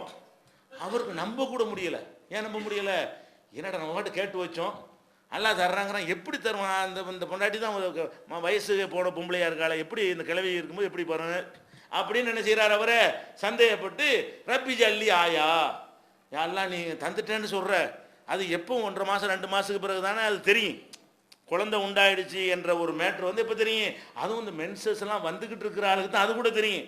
வராத ஆளாக இருந்தால் எப்படி தெரியும்? வயிறு நல்லா பெருசாக ஒரு 6 மாதம் கழிச்சு தான் தெரியும். அவ்வளோ காலத்துக்கு நான் இருக்கா இல்லையா நான் டவுட்டில் இருந்துகிட்டு இருப்பேன். அதனால என்ன செய்ய, அந்த என் மனைவி வந்து கரு உண்டாகி விட்டாள் என்று சொன்னால், என்னைக்கு உண்டாகிட்டாலோ அது எனக்கு தெரியணும். அது ஸ்கேன் பண்ணுற விஷயத்தை அவர் முன்னாடியே அந்த அல்லாஹ் என்ன செய்யறான், ஸ்கேன்ங்கிறது அல்லாஹ் ஸ்கேன் பண்ணி காட்டிப்படுறான். அவனுக்கு உண்டாயிருக்கா இல்லையாங்கிறத வந்து அவருக்கு பின்னாடி 6 மாதம் கழிச்சு தெரியக்கூடியதை அன்னைக்கே என்ன செய்யறான், கரு பிடிச்சிருக்கட்டுதுன்னு அல்லாஹ் சொல்கிறான். அப்போ அதுக்கு என்ன செய்கிறாரு, எனக்கு ஒரு ஆயத்து ரப்பி ஜல்லி ஆயா, எனக்கு ஒரு அத்தாட்சி ஒரு ஆதாரம் வேணும். அப்போ அல்லாஹ் என்ன சொல்கிறான், ஆயத்துக்கு அல்லாத்து கல்லி மன்னாச சலாசலையாலின் சவியா, உன் மனைவி கரு உண்டாயிட்டான்னு வை, 3 நாளைக்கு உனக்கு பேச்சு வராது. உனக்கு என்னைக்கு பேச்சு வரல, ஆனால் இது வந்து என்ன சவியா, அதனால நீ ஊமையாயிட்டு நினைச்சிடாத, நீ நல்லா தான் இருப்ப, நீ அடையாளம் கேட்டில, அதுக்காக வேண்டிதான் நீ அத்தாட்சி கேட்டதுனால உனக்கு என்ன செய்யறேன், 3 நாளைக்கு தற்காலிகமாக எந்த மனிதன்ட்டையும் உனக்கு பேச முடியாது. அப்போ நீ என்ன விளங்கிறன்னு, பேச வாய துறப்பும் பேச்சு வராதா, நம்ம மனைவி வந்து கர்ப்பமாகிவிட்டால் அதுக்கு அடையாளம் இது. ஏன்னா இவர் அந்த உள்ள விஷயத்தை கேட்கும் பொழுது இப்படி நம்ப முடியாத ஒன்றை கொடுத்தா அவருக்கு இப்போ அது பொருத்தமானதாக இருக்கும். அப்பதான் அவர் அத்தாட்சின்னு எடுத்துக்கொள்வார். அதனால என்ன செய்யறாங்க, அவருக்கு ஒரு அதிசயத்தை நிகழ்த்தி காட்டும் போது இந்த அதிசயத்தோட இது அதோட பெருசாவில் இருக்கு. குழந்தை உண்டாயிடுச்சுங்கிறத விட இருக்கிற நாக்கு இருக்குது, மூளையில் ப்ரோக்ராம்லாம் பண்ணி தான் வச்சிருக்கிறோம், அசைச்சா பேச்சு வரத்தானே வேணும், வரமாட்டேங்குது. இது அதுக்கு மிஞ்சினது அவ்வளோ இருக்குது. அவர் கேட்ட அத்தாட்சி எப்படி இருக்குன்னு கேட்டால் உள்ள கரு உண்டானதையும் தாண்டின ஒரு அத்தாட்சியாக இருக்குது. அப்போ இந்த மாதிரி செஞ்சிரு அப்படின்னு சொல்லி அல்லாஹ் சொல்கிறேன். இதில் என்ன விளங்குது? இது மெடிக்கல் ரீதியாக இவங்களுக்கு குழந்தை வருமா? ஜக்கரியா நபி இந்த காலத்தில் இருக்காருன்னு வைங்க, அவர் மனைவி சரியான கிளவியாக இருக்காங்கன்னு வைங்க, அவங்களையும் கூட்டிகிட்டு போய் எந்த மருத்துவமனைக்கு போனாலும் என்ன செய்வான்? முடியாது, வேற கல்யாணம் பண்ணிக்க, ஒரு இளம் பெண்ணை பார்த்து கல்யாணம் பண்ண உனக்கு வாய்ப்பு இருக்குது, இந்த பொம்பளை வச்சுட்டு உனக்கு என்ன செய்யாது உனக்கு, அப்படிதான் எல்லாரும் சொல்லுவான். அப்போ ஜக்கரியா நபி இந்த காலத்தில் இருந்தால் மருத்துவர்களால் கைவிடப்பட்ட கேஸ் அது. இந்த காலத்தில் இருந்தால், அந்த காலத்தில் மருத்துவம் இல்லைன்னு வைங்களேன். அப்போ அவங்க என்ன செய்கிறாங்க? இவங்க கை விடுறது ரப்புல் ஆலமீன்ல தர்றது, நாடியவர்களுக்கு தருவாங்கிறான்ல. யஹபுல் லிமன் யஷாஉ துக்கூர், நாடியவர்களுக்கு ஆண் குழந்தையை தருவான். ஓ யஹபுல் லிமன் யஷாஉ இனாசா, நாடியவர்களுக்கு பெண் குழந்தையை தருவான். அவ் யுஸவ்விஜுஹும் துக்ரான வ இனாசா, நாடியவர்களுக்கு ஆணும் பெண்ணுமாக கலந்தும் தருவான். ஓ எஜாலு மன் யஷாஉ அகீமா, நாடியவர்களை பிள்ளை பேர் இல்லாமலும் ஆக்கி விடுவான். இது நம்ம வேலைங்கிறான்ல. நாளையும் நான் தான் செய்கிறேன். ஆம்பளை பிள்ளைய தந்தாலும் நான் தான், பொம்பளை பிள்ளைய தந்தாலும் நான் தான், இதில் ஒன்று அதில் ஒன்று சேர்த்து தந்தாலும் அதுவும் நான் செய்கிற வேலை தான், அறவே தரலன்றால் நான் தான் செய்கிறேன் அப்படின்னு நல்லா சொல்கிறான் பாருங்க. அவர் அதன் அடிப்படையில் அல்லாட்ட முறையிடுறாரு. அந்த உருவாகாத சினை முட்டை உருவாகி அவருக்கு குழந்தை உண்டானுச்சா இல்லையா? சினை முட்டை உண்டாயித்தானே, கருமுட்டை உண்டாயித்தானே குழந்தை உண்டாகு. அப்போ அதை அவனால் ஏற்படுத்த முடிஞ்சா இல்லையா? அதனால யாருக்கு இந்த மாதிரி ப்ரோக்ராமில் இல்லைன்னு மெடிக்கலில் சொல்லிட்டாங்களோ அவங்க அதோட முடிஞ்சு போச்சேன்னு விரக்தியடைய தேவையில்லை. இது இது நெசமான நல்லா செக் பண்ணிக்கிறேன்னு, சும்மா 5 வருஷம் குழந்தை இல்லைன்னு ப்ரோக்ராம் இல்லைன்னு நினச்சிடக்கூடாது. இந்த டெஸ்ட்லாம் என்ன செய்யணும்? விந்து டெஸ்ட் பண்ணணும், அது மாதிரி பயாப்சி டெஸ்ட்லாம் பண்ணணும். எல்லா டெஸ்ட்டும் பண்ணி இல்லைங்க உங்களுக்கு ரிப்போர்ட்டில் இல்லை சாத்தியம் இல்லைன்னு சொல்லி போடா, நீ என்னடா இல்லைங்கிறது, என்னுடைய இறைவனுக்கு முடியும்டான்னு என்ன செய்யணும்? அதுக்கு பிறகு டாக்டர் செலவழிச்சிட்டு இருக்கக்கூடாது. இது தெரிஞ்ச கையோட எவன்கிட்ட போட்டாலும் இதுதான் ரிசல்ட்டு. சும்மாவாச்சும் என்ன செய்வாங்க? லேவியை தந்து ஏமாற்றுவாங்க. ஒரு காலத்தில் நடக்காது. ரிசல்ட் இப்படித்தான் வந்துருச்சுன்னு சொன்னால் எந்த லேவியா மாத்திரை அதெல்லாம் தூக்கி போட்ட வேண்டியதான். போட்டு என்ன செய்யணும்? இறைவா நீ ஜக்கரியா நபியை கொடுத்த மாதிரி நீ கொடு, நான் யார்கிட்ட போய் கேட்பேன், எனக்கு வேணும் புள்ள அப்படின்ட்டு 2 பேரும் கேட்டார்களே. ஆனால் அல்லாஹ் ஏற்றுக்கொண்டானே. ஆனால் இது ஒரு மேட்ரு அல்லாவுக்கு கிடையாது. அவன் ஆகுண்டு ஆகிட்டு போகுது. ஒரு 360 சென்னை முட்டைக்கு வேண்டி 3 லட்சத்தை வச்சவனுக்கு இது பெரிய மேட்ரா? 3 லட்சத்தை வச்சிருக்கானான்ல. அப்போ அந்த மாதிரி ஒரு ப்ரோக்ராம் பண்ணுறவனுக்கு இது என்ன பெரிய விஷயங்கிறேன். ஒரு சென்னை முட்டையை உண்டாக்குறதோ அல்ல 3 லட்சம் தான் உள்ள ஸ்டோரில் இருக்குல்ல, அதை ஒன்று கிளப்பி விட்றது தானே. அந்த அம்மாவுக்கு கூட ஸ்டோரில் இருக்கு தானே செய்யுது, ஜக்கரியா நபியுடைய ஒய்ஃபுக்கு கூட அது இருக்கு தான் செஞ்சு 360 தானே காலியாக இருக்கு, மீதி உள்ளது இருந்துக்கிட்டு தானே இருக்குது. அதில் ஒன்று வளர்ச்சி விட்டானே சரியாக போச்சு விஷயம். அப்படியாக்கும் அது வந்திருக்குது. அதே மாதிரி இப்ராஹிம் நபி அல்லாவுடைய ரொம்ப கலீல் நெருங்கிய நண்பருங்கிறோம். அவருக்கு எல்லாம் குழந்தை கொடுக்க வேண்டிய வயசில். எப்போ கொடுக்க வேண்டிய வயசு? ஒரு குழந்தைய எப்போ ஒருத்தன் விரும்புவான்? அது ஒரு நடுத்தர வயசு வரைக்கும் விரும்புவான். ஒரு இளைஞராக இருக்கும்போது விரும்புவான். ஒரு நடுத்தரமான வயசு வரைக்கும் விரும்புவான். தள்ளாத வயசு வந்துட்டா அவனுக்கு விரும்பவும் மாட்டான், கிடைக்கவும் செய்யாது. உலகத்தில் தானே நடைமுறை, குழந்தையும் கிடைக்காது. அந்த மாதிரி நிலையில் வரும் பொழுது தான் இப்ராஹிம் நபிக்கு என்ன செய்கிறாங்க? மலக்குவர்கள் உனக்கு அல்லாஹ் பிள்ளையை தர்றதாக நற்செய்தி சொன்னான். பிள்ளைக்கு மட்டும் சொல்லலை, பிள்ளைக்கு நற்செய்தி சொல்லி பேர பிள்ளைக்கு நற்செய்தி பண்ணுறான். அல்லாஹ் என்ன செய்யறான்? பஷர்னாஹு இஸ்ஹாக், இஸ்ஹாக்குங்கிற புள்ள உனக்கு பிறக்கும். உன் புள்ள நீ மாதிரி கஷ்டப்படாத ரொம்ப காலத்துக்கு. உமின் வராய் இஸ்ஹாக்கு யாக்கூப், அந்த இஸ்ஹாக்கு ஒரு பிள்ளையை கொடுப்பேன், யாக்கூப்னு ஒரு பிள்ளையை கொடுப்பேங்கிறான் அல்லாஹ். இவருக்கு பிள்ளையை கொடுக்க வரும் பொழுது என்ன செய்யறான்? இப்ராஹிம் நபி தள்ளாத வயசுல இருக்கும் பொழுது மலக்குகள் என்ன செய்யறாங்க? லூத் நபி சமுதாயத்தை அழிக்கிறதுக்கு வர்றாங்கல்ல, அழிக்க வரும் பொழுது இவங்களை போய் அழிச்சு விட்டு அவருக்கு போய் நல்ல செய்தி சொல்லிட்டு வாண்டா அனுப்பி விடுறான். ஒரு மலக்குக்கு டபுள் டியூட்டி போட்டு அனுப்புறான் அல்லாஹ். அவர் என்ன செய்யறாரு? லூத் நபி சமுதாயத்தை அழிக்கிறதுக்கு முன்னாடி இங்கே இப்ராஹிம் நபிட்ட நான் ரெண்டு பர்பஸுக்கு வந்திருக்கிறோம். ஒன்று உங்களுக்கு ஒரு நல்ல செய்தி எல்லாம் சொல்லியிருக்கிறான், ரெண்டாவது அங்கே போய் ஒரு சில பேர் அழிக்க வேண்டி இருக்கிறது அப்படின்னு சொல்லிட்டு தான் வர்றாங்க. அப்போ இதை சொல்ல உடனே இப்ராஹிம் நபியுடைய மனைவி இருக்காங்கல்ல, அவங்க உள்ளேருந்து கேட்டுக்கிட்டு இருக்கிறாங்க, என்ன நமக்கு பிள்ளையா? நம்ம இந்த கிழவிக்கு பிள்ளை பிறக்குமா? அவங்களுக்கு சந்தேகம். இது அந்த பொம்பளை அப்படி சொல்கிறாங்க. அலிது என்னது, நான் பிள்ளை பேர் வேணாம். ஓ ஆனால் அஜூசுன், நான் ஒரு படு கிழவியாக இருக்கிறேன். ஓ ஹாதா பாலி ஷேஹா, என்னுடைய கணவர் வேற சரியான கிழவனாக இருக்கிறாரு, இந்த கிழவிக்கு இந்த கிழவனுக்கு பிள்ளையா அப்படிங்கிறாங்க. அல்லாஹ் நற்செய்தி சொன்ன பிறகு கூட அவங்களுக்கு நம்ப முடியலைங்க. அவங்களுக்கு தெரிஞ்சு வச்சு நமக்கு ஒன்றுமே இல்லையே, மென்சஸும் இல்லை, ஒன்றும் இல்லை, எப்படி பிள்ளை வரும்? அது வாய்ப்பே கிடையாது அப்படின்னு சொல்லிட்டு அவங்க என்ன செய்கிறாங்க? திகைத்து போய் கேட்குறார்கள். அப்போ எல்லாம் என்ன செய்யறான்? கதாலிக்கு அப்படித்தான் நடக்கும் நம்பிட்டு போவியா? என்ன கேள்வி கேட்டுட்டு இருக்கேன்ட்டு மலக்கெல்லாம் சொன்னாங்க. அது தகஜபி நம்ம நம்பரில்லா, அல்லாஹ்வுடைய ஆர்டரில் நீ உனக்கு ஆச்சரியப்படுறியா? இது அல்லாஹ் செய்கிறான்னு உனக்கு என்ன ஆச்சரியம்? நம்ம உருவாகுறது ஆச்சரியம் தான். ஒரு கருமுட்டையை கரெக்டாக மாதம் மாதம் வர வைக்கிறது, அதுக்குரிய செட்டிங்களை கரெக்டாக பண்ணுறது, அது இல்லைன்னு அதெல்லாம் கழிச்சு விடுறது, எல்லாமே ஒரு செட்டிங் தானே. மிருகத்துக்கெல்லாம் அந்த மாதவிடாய் சுவரெல்லாம் எழுப்பாமல் வச்சது, நமக்கு மட்டும் நிற்க ஆரம்பிக்க மனுஷனுக்கு மட்டும் என்ன செய்யறது, ஒரு தடுப்பு சுவர்கள்லாம் போட்டு கிளீன் பண்ணுறது, இப்படி எல்லாம் நமக்கு இருக்குது, எல்லாமே அதிசயம் தானே. ஒட்டுமொத்தமாக உயிரின உற்பத்தி என்னதான் குதிரத்தெல்லாம் ஓடிக்கிட்டு இருக்கிறது, நம்பவே முடிய மாட்டேங்குது, அப்படிதான் நடக்கிறது. அப்படிப்பட்ட இறைவனுக்கு இதெல்லாம் ஒரு மேட்ரா அப்படின்னு சொல்லி என்ன செய்யணும், இப்ராஹிம் நபிக்கு அப்படித்தான் எல்லாம் கொடுத்தான். அப்போ நம்ம என்ன விளங்கணும், நம்மள்கிட்ட எதுவும் இல்லை என்றாலும் மனிதனுடைய மெடிக்கல் மருத்துவத்தால் உண்டாக்க இயலாது, அதான் அதுக்கு அர்த்தம். படைச்சவனால் உண்டாக்க இயலும், படைச்சவனால் என்ன செய்ய முடியும், உண்டாக்க முடியும். எல்லாம் முடிஞ்சு போனாலும் அதிலிருந்தும் என்ன செய்யுமா, அல்லாஹ் உண்டாக்குவான். நம்ம இன்னைக்கு பார்க்குறோம், சில ஆறுகள் குளங்கள்லாம் இருக்கிறது, ஆறில் தண்ணியே வற்றி போயிடும், 5 வருஷத்துக்கு மழை இருக்காது குளத்தில், 5 வருஷத்துக்கு ஊர் நிலை இருக்காது, அந்த ஊரில் மழையே பெய்யாது. 5 வருஷத்துக்கு பிறகு மழை பெய்யும், ஒரு வாரம் கழிச்சு பார்த்தா மீன் ஓடிக்கிட்டு இருக்கும். 5 வருஷமாக காஞ்சி போன நிலத்தில் அதில் உள்ள இந்த முட்டை கிட்டலாம் செத்து போன முட்டையெல்லாம் இருக்கும்ல, அதுக்கு ரூபா கொடுத்து எழுப்பி விட்றான் இல்லைங்க, அது முட்டை மீன்லாம் ஓடுத பிடிச்சி கொண்டே விட்றாங்க, எல்லோரும் கடல்லேருந்து கொண்டே விட்றாங்க. இல்லை, அந்த ஊரணி குளத்துலலாம் வருது, ஆற்றுலேருந்து தண்ணி போகக்கூடிய குளங்களும் இருக்கிறது, வெறுமனே மழை தண்ணீர்லேயே நிறையக்கூடிய குளங்களும் இருக்கிறது. மழை தண்ணீரில் நிறையக்கூடிய குளங்கள்லையும் மீன் வருதா இல்லையா, எங்கேருந்து வருது, அந்த மீன் இல்லையா, மீனோட சேர்ந்த மழை பெய்தப்ப வெறும் தண்ணி தானே மழையா ஊற்றுது. அப்போ அந்த மண்ணுக்குள்ள மீன்கள் போட்ட முட்டைகள் இருக்கு பாருங்க, அது 5 வருஷம் 10 வருஷம் ஆனாலும் அது செத்தே போனாலும் அந்த செத்ததுக்கு அவன் என்ன செய்யறான், உசுரை கொடுத்து கிளப்பி விட்டு அதை வெடிக்க வச்சு அது மீனாக வெளிவர செய்கிறான். அதனால இறைவனுடைய ராஜ்யத்தில் ஒரு மேற்றே இல்லை, நல்லா நினைச்சுக்கிறேன், நம்பி கேட்கணும். ஜக்கரியா நபி நம்பின மாதிரி நம்ம என்ன கேட்கறது, நடக்காதுங்கிறாங்க, கேட்டு வச்சு பார்ப்போமே நடந்தானே. இப்போ என்ன செய்வான், போட உனக்கெல்லாம் இல்லைன்றவாள்ல, எப்படி உனக்கு நம்பிக்கையே இல்லை, அப்புறம் என்ன டெஸ்ட் பண்ணுறியா நீ, எப்படி கேட்கணும், நான் எங்கே போய் கேட்பேன், உனக்கு முடியும், நான் உன்கிட்ட துவா செய்வதில் நான் தளர மாட்டேன், நான் கேட்கத்தான் செய்வேன், எனக்கு புள்ள வேணும், நான் உன்கிட்ட கேட்க யார்கிட்ட கேட்பேன், இப்படி கேட்டார் பாருங்க ஜக்கரியா நபி. அந்த மாதிரி கேட்டால் அதுவும் வருங்கிறத இந்த குடும்பத்தில் உள்ளவங்க என்ன செய்யணும், இதெல்லாம் ஒரு பிரச்சனை கிடையாது. அப்போ இந்த குழந்தை இல்லைங்கிற ஒரு பிரச்சனையை வைத்துக்கொண்டு சண்டைகள் போடுவதும் விவாகரத்து அளவுக்கு போவதும் பலவிதமான பிரச்சனைகள் ஏற்படுவதும் என்ன இருக்கு, இன்னைக்கு சமூகத்தில் பெரிய பிரச்சனையாக இருக்கிறது.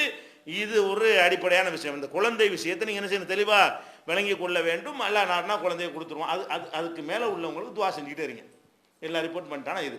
அது போக என்ன செய்யலாம், இவனுக்கு எல்லாமே கரெக்டாக இருந்து பெண்ணுடைய சைடில் என்ன இருக்கலாம், அந்த முட்டை உருவாகுதுல, உருவாகக்கூடிய முட்டைகளில் 1,00,000 முட்டை உருவானுச்சுண்டா, 1,00,000 பேருக்கு முட்டை உற்பத்தி ஆனால் அதில் 1,00,000ல் ஒரு முட்டை அந்த குழந்தைய ஏற்றுக்கொள்றதுக்கு தகுதியற்றதாக இருக்கும். நம்மளில் கோழி போட முட்டைக்கூடிய முட்டையை பார்த்தீங்கன்னா சில முட்டைகள் என்ன செய்யும், கோழி போடுற முட்டையில் சின்ன முடியான முட்டையாக இருக்கும், இல்லை பெரிய பெரிய முட்டையாக போட்டுட்டு இருக்கும்போது திரு என்ன செய்யும், சின்ன ஒரு முட்டையாக போடும். அல்லது அமுக்குனா அது உள்ள பந்து மாதிரி இருக்கும், அந்த இருகாமல் ஓடு இருகாமல் போடக்கூடிய முட்டைகள்லாம் இருக்கு பாருங்களேன். இப்படியெல்லாம் சில முட்டைகள் வருது இல்லையா, அந்த மாதிரி இந்த கருவை சுமக்கிற அளவுக்கு என்ன இருக்காது சில முட்டைகள். அப்படி இருந்தால் பெண் சைடில் உள்ள கோளாறாக இருக்கும். அந்த முட்டை அது உற்பத்தி ஆகுறது முட்டை, ஆனால் அந்த முட்டை என்னவா இருக்கிறது இல்லை, அதுக்கு வேண்டிய தகுதிகளை சக்திகளை அது இருப்பது இல்லை, அது காரணமாக இருக்கலாம். அல்லது பிளாக் ஆயிரும், இடையில அடப்புகள் ஏதாவது இருந்தால் அந்த உயிரணு நீந்தி போகிற பாதைகளில் ஏதாவது இடைஞ்சல் பண்ணக்கூடிய தன்மைகள் இருக்குமே, ஆனால் இந்த முட்டை போய் என்ன செய்ய, அந்த உயிரணு போய் அந்த முட்டையில் போய் ஜாயிண்ட் ஆகாது. இப்படி ஜாயிண்ட் ஆகாமல் போனாலும் என்னவாயிரும், அப்போ பெண்ணுடைய அது பிரச்சனையாக இருக்கும். சில நேரத்தில் என்னவாயிரும், இந்த குழந்தை உள்ள வரைக்கும் போனால் கூட அந்த உள்பூச்சி ஏற்பாடு இருக்குல்ல, அதில் என்னமா குறைபாடு இருக்குன்னு வைங்க, பொசுக்குன்னு கலைஞ்சு போயிடும். முத நாள் போகிற மாதிரி போகும் முட்டையோடு சேர்ந்துக்கிட்டு, அடுத்த நாள் பார்த்தா செட்டிங் சரியில்லாமல், அது அல்ல சில பேர் ஊனம்னு வச்சுருப்பான், வழங்க எல்லாருக்கும் செஞ்சால் கூட சில பேருக்கு என்ன இருக்காது, இந்த உள்பூச்சிலாம் பூச்சி எல்லாம் சேஃப்டி ஏற்பாடு பண்ணுறான்ல, அதில் ஏதாவது இவங்கள்ட்ட ஃபிசிக்கலாக ஏதாவது குறைபாடு இருந்துச்சுன்னு சொன்னால் போன முட்டை அது பாட்டு வெளியே வந்துடும், வழங்குதா உருவாகிற மாதிரி தெரியும், அது வந்துவிடும். கர்ப்பப்பையுடைய பலவீனம். அப்போ இந்த கர்ப்பப்பையுடைய பலவீனம் இருந்தால் அதுக்கு மெடிசன் இருக்குது. இதெல்லாம் மருத்துவத்தில் உள்ள விஷயங்கள், இதுக்கு தான் வைத்தியங்களை பார்க்கலாம். இயற்கையாக உள்ளதுக்கெல்லாம் மட்டும் வைத்தியம் பண்ணுறாங்க, இயற்கை சாதாரணமாக உள்ள அந்த டேட்டு சரியாக இல்லாதனால தாமதமாகிறதுக்கெல்லாம் வைத்தியம் பண்ணிகிட்டு இருக்கிறாங்க. இது வைத்தியம் பண்ண வேண்டிய விஷயம்.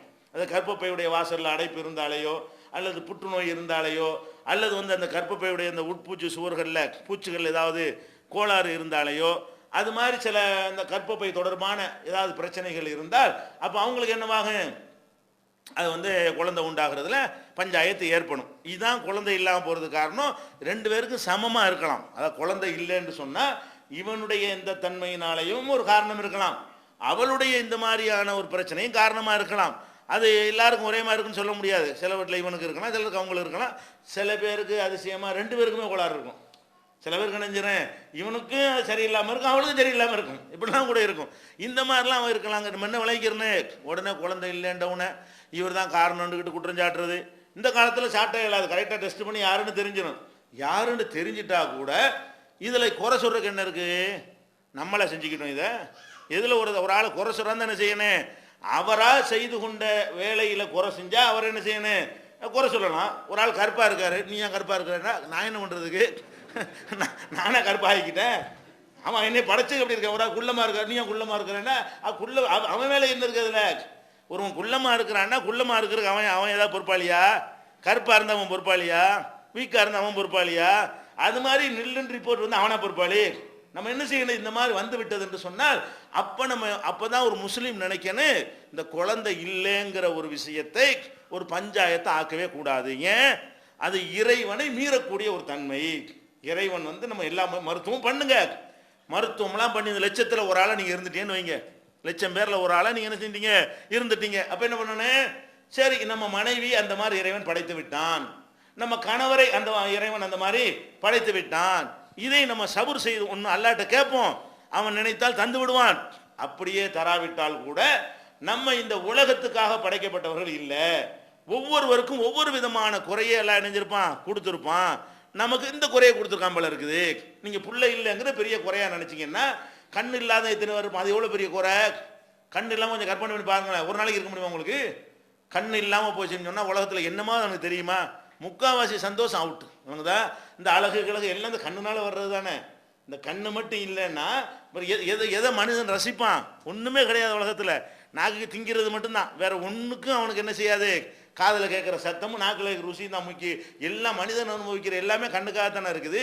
இப்படி எடுத்துக்கொள்ளணும். அல்லாஹ்வுடைய படைப்புகளில் குறையே இல்லாத மனிதன் யாராவது இருக்காங்கன்னா, அவனுக்கெல்லாம் பிள்ளையை கொடுத்துருக்கிற மாதிரி நமக்கு பிள்ளையை தராட்டாலும் நமக்கு வசதியை தந்திருக்கிறான், நல்ல அழகான மனைவியை தந்திருக்கிறான், அழகான கணவனை ஏதாவது நல்லதுகள் இருக்கு. யோசிச்சு பார்த்தீங்கன்னா இந்த மாதிரி குறை உடையவர்கள் என்ன செய்யணும்? அவங்கள்ட்ட உள்ள நல்லதுகளை யோசித்து கொண்டு இதுக்கெல்லாம் நம்ம சபுர் செய்து கொண்டோமையானால் இதுக்கு அங்கே கூலி இருக்கிறது. என்ன கூலி இருக்கு மறுமையில்? இதற்கும் கூலி இருக்குது. எந்த அளவுக்கு இருக்குது? ரசூல் ஸல்லல்லாஹு அலைஹி வஸல்லம் அவங்க சொல்கிறாங்க, ஒரு பெண் வந்து அவளுக்கு அல்லாஹ் ஒரு பிள்ளையை கொடுத்து, அந்த ஒரு பிள்ளை இறந்து போய் 3 பிள்ளையை கொடுத்து, அந்த 3 பிள்ளைங்க இறந்து போய் வரிசையாக ஒன்று ஒன்றா இறந்து போயிடுச்சு. அவள் சபுராக இருப்பாளே, ஆனால் அவள் வந்து சொர்க்கத்துக்கு போகாமல் இருக்க மாட்டாள். ஆனால் கண்டிஷன் என்ன? ஈமான்லாம் கரெக்டாக இருக்கணும். சிறுக்கு இருக்கலாம் வச்சாலும் போக முடியாது. அதெல்லாம் மற்ற கண்டிஷன்லாம் இருந்து கரெக்டாக அடிப்படை விஷயங்கள் சரியாக இருந்து பிள்ளை இல்லாமல் போய் அதை சபுர் செய்து கொண்டார்களே, ஆனால் அவங்க சொர்க்கத்துக்கு போயிடுவாங்க அப்படின்றாங்க ரசூல் ஸல்லல்லாஹு அலைஹி வஸல்லம்.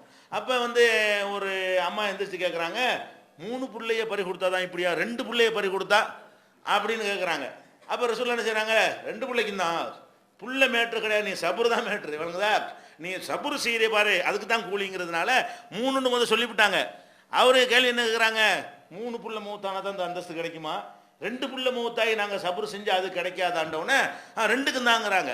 வளம் நசாலுகானில் வாஹிது, ஒரு பிள்ளைய பற்றி நான் கேட்கல, ஒரு 2ஓடு நிறுத்திக்கிட்டோன்னு சொல்லி ஒரு அறிவிப்பில் வருது. அப்போ இதில் என்ன வழங்குது? 3 பிள்ளையும் கொடுத்துவிட்டு 3ஐயும் எடுத்துட்டான்ல, அதை சபுர் பண்ணாங்கன்னா அது கூலி இருக்குன்னு சொல்லப்படுதா இல்லையா? குழந்தை இல்லாத அது மாதிரி தானே. கொடுத்து இல்லாமல் போனா என்ன, கொடுக்காம இல்லாமல் போனா என்ன? இப்போ இல்லை, நம்ம என்ன பண்ணணும்?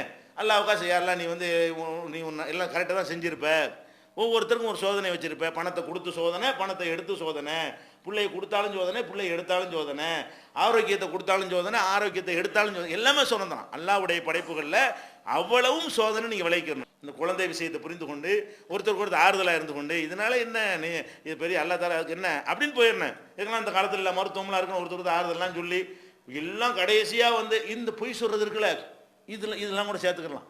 உதாரணமாக எடுத்துக்கிட்டேன்னு வச்சுங்க, உங்களுக்கு அந்த மாதிரி ஒரு டவுட் வருது, வந்தால் இதை போய் சொன்னோம்னா டோட்டலாகவே அந்த பொம்பளை என்னவாயிருவா, வெக்ஸாகி போயிடுவா, நமக்கு நில்லு ரிப்போர்ட்டே இல்லை அப்படின்னு சொன்னால் இருக்குங்கிற மாதிரி காட்டிட்டு போங்க. இப்போ என்னதுனால இதில் என்ன இருக்குங்கிறேன், நீங்கள் என்ன செய்ய வேண்டியதில்லை, இது நீங்களாம் தனியாக போய் ரிப்போர்ட் எடுத்துக்கொண்டு ஆறுதல் சொல்லிக்கிறேன், அல்லா தருவான், சபராயிரு கொண்டு போயிட்டுறீங்க, அல்லா நான் தருவான்னு. இதில் எல்லாம் தப்பு கிடையாது. ஏன்? இது ஹதீஸூர் அந்த 3 விஷயத்தில் போய் சொல்லாண்டாங்கல்ல, அதில் இதெல்லாம் ஏமாத்துற மேட்ரு கிடையாது. இதெல்லாம் ரெண்டு பேரும் சம்மந்தப்பட்ட ஒரு விஷயம். சந்தோஷத்துக்காக சொல்கிறோம், இல்லாட்டி உண்டாக்கிட முடியும், நமக்கு உண்டாக்க முடியாது. அது மாதிரி அவளுக்கு தான் பிரச்சனை இருக்குன்னு வைங்களா, அவள் தனியாக போய் டெஸ்ட் பண்ணி பார்த்துக்கிட்டு இதை சொல்லாமல் அல்லா தருவாங்க சப்பரா இருக்கீங்கன்னு ஒருத்தருக்கு ஆறுதல் சொல்லிக்கிட்டு அப்படி கொண்டு போனாலும் தப்பு கிடையாது. அப்போ மேட்ரு என்னன்னு கரெக்டாக விளங்கிட்டோம்னு சொன்னால் குடும்ப வாழ்க்கை என்ன இருக்காது, நரகம் ஆகாது. இதை நீங்கள் எந்த ஒரு துன்பங்கள் வந்தாலும் எல்லாத்துக்குமே மறுமையில் நமக்கு என்ன இருக்குது, ஒரு முள்ளு குத்துனா கூட கூலி இருக்கிறது. என்ன விளங்கிக்கொள்ளணும், குடும்பத்தில் குழந்தை இல்லைங்கிற பிரச்சனை வந்தால் ஒரு முள்ளு குத்திருச்சுன்னு வைங்களேன், அப்போ கூட என்ன இருக்குது, அதுக்கு நம்ம கூலி இருக்குது. எப்போ கூலி கிடைக்கும், சபுர் பண்ணால் தான் கிடைக்கும். ரசூல் ஸல்லல்லாஹு அலைஹி சொல்கிறாங்க, அஜபல்லி அம்ரில் மூமினி, மூமின்களுடைய காரியத்தை நினைத்து நான் ஆச்சரியப்படுறேன். ரசூலுல்லாஹ் சொல்கிறாங்க, என்ன ஆச்சரியமாக இருக்கிறது, அவனுக்கு ஏதாவது நல்லது நடந்துருச்சுன்னு வைங்க, நல்லது நடந்தவன் என்ன செஞ்சிடறான்னா அல்லாவுக்கு நன்றி செலுத்திடுறான். நன்றி செலுத்தணும், அதுக்கு நன்மை எழுதப்பட்டுருது. அல்லது துன்பம் ஏற்படுதுன்னு வைங்க, அவன் என்ன செய்கிறான், இன்னால் இல்லா இன்னா இலைஹி ராஜிஊன்னு சொல்லி சபுருக்கு பொறுமையை கையாளுறான், அது நன்மையாக போய்க்கிடுது.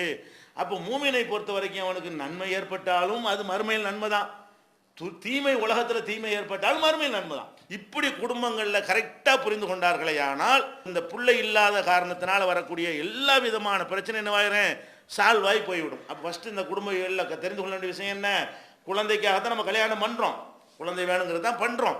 ஆனால் அது குழந்தை வேணுங்கிற காரணத்தை வைத்துக்கொண்டு இறைத்தன்மையை நம்ம எடுத்துக்கொள்ளக்கூடாது. அப்போ என்ன செய்யறது, இன்னொரு பொண்ணு அந்த பொண்ணை கல்யாணம் உண்டாயிரம் அது உண்டாயிரம் ஒன்று சொல்ல முடியுமா? அப்போ இவளை விட்டு இன்னொருத்தைய கல்யாணம் பண்ணால் கண்டிப்பாக பிள்ளை உண்டாயிரம் ஒன்று சொல்ல முடியுமா? இந்த மாப்பிள்ளையை விட்டு இன்னொரு மாப்பிள்ளையை கல்யாணம் பண்ணால் உண்டாயிரம் சொல்ல முடியுமா? அவன் ஒருத்தன் டிசைட் பண்ணுறான்ல. அப்படிங்கிறத அடிப்படையை மனசில் வைத்துக்கொண்டு நம்ம என்ன செய்யணும், நமக்கு தெரிஞ்சு 2 பேர் நினைஞ்சிறாங்க, பிரச்சனையாகி 2 பேருமே டைவர்ஸ் வாங்கிட்டு போயிட்டாங்க, எவ்வளோ சொல்லி கேட்கல. கடைசியில் பார்த்தா இவரும் வேற ஒரு பொண்ணை கல்யாணம் பண்ணி பிள்ளை பற்றிட்டாரு, அந்த பொம்பளையும் வேற ஒரு பிரச்சனை கல்யாணம் பண்ணி பிள்ளையும் பற்றிருச்சு. 2 பேரும் என்ன இல்லைன்ற ஆளுக்கு. எதுக்குன்னா இது அல்லாஹ் நாடும்போது நடக்கக்கூடிய ஒரு காரியம், இதை வழங்கி கொள்ள வேண்டும். இன்னும் குடும்பத்தில் என்னென்ன பிரச்சனைகள்லாம் வரும், அது எப்படி எல்லாம் நம்ம சால்வ் பண்ணுறது என்பது இன்ஷா அல்லாஹ் அடுத்தடுத்த நாளில் பார்க்கலாம்.